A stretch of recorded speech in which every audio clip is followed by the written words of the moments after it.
계단이나 주택 지붕, 나무 아래 같은 일상 곳곳에 마약을 숨겨놓고 찾아가게 하는 전문 배송책이 붙잡혔습니다. 2달 동안 무려 400군데 넘게 마약을 감춰놓고 거래했습니다. 연지환 기자입니다. 30대 이모 씨가 마약을 숨겨놓았던 일반 가정집의 계단입니다. 주택 지붕 배수구와 공원 화단도 마약을 감춰두는 데 활용했습니다. 주택 안에 있는 나무입니다. 이 씨는 이 나무 밑에 있는 흙을 파낸 뒤에 마약을 숨겨놓았습니다. 약속한 장소에 마약을 숨겨놓고 돈을 보낸 사람이 찾아가게 하는 전문 마약 배송책, 이른바 드라퍼였던 겁니다. 그런데 과거와 다른 방식을 이용했습니다. 마약을 한 달 전 미리 숨겨두고 구매자가 나타나면 위치를 찍어줬습니다. 이른바 좌표를 파는 방식인데 CCTV가 넓게 퍼져 마약을 사고 파는 게 쉽지 않자 삭제되는 기간까지 고려한 겁니다. 일상 곳곳을 활용해 지난 2월부터 2달에 걸쳐 무려 463곳에서 이런 식으로 마약을 거래해왔습니다. 숨길 장소는 총책에게 텔레그램을 통해 전달받았습니다. 검찰은 땅속을 비롯해 48곳에서 찾아가지 않은 마약을 압수했습니다.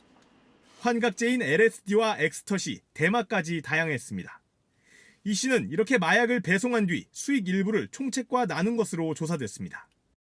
이 씨를 구속해 재판에 넘긴 검찰은 총책과 함께 마약을 산 사람들도 추적하고 있습니다. JTBC 연지환입니다.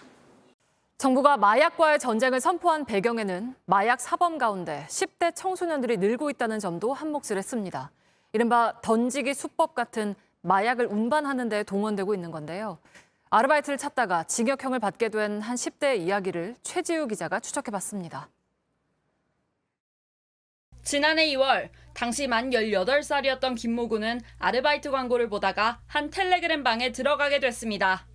마약 운반책을 뜻하는 드라퍼를 상시 모집한다는 글과 마약을 구매한 사람들의 후기가 잔뜩 올라와 있었습니다. M이라고 불리는 판매책은 위치 여러 곳을 찍어주더니 김군에게 심부름을 시켰습니다. 눈에 띄지 않게 판매책이 이렇게 의자 아래쪽에 마약을 숨겨두면 다시 수거해 갔습니다. 김군은 이렇게 수거한 마약을 다른 장소로 옮겼습니다.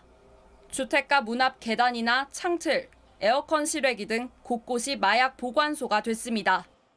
보기엔 평범한 이 하수구 가림막에도 마약을 숨겨놓은 뒤 구매자에게 위치를 알려줬습니다. 김군은 서울 등 수도권 일대 156곳에 마약을 배달해 일주일 동안 160만 원을 벌었습니다. 하지만 직접 필로폰 판매까지 손을 댔다가 경찰에 덜미가 잡혔습니다. 김군은 다른 사기 범죄까지 포함해 1심에서 장기 5년, 단기 4년의 징역형을 선고받았습니다. 소년범의 경우 단기와 장기의 형을 함께 선고할 수 있고 교화가 잘 됐다고 판단되면 단기형만 채운 뒤 출소합니다. 재판부는 소년이고 초범이라고 해도 마약의 해악이 커 엄정하게 대처할 필요가 있다고 설명했습니다. JTBC 최지우입니다.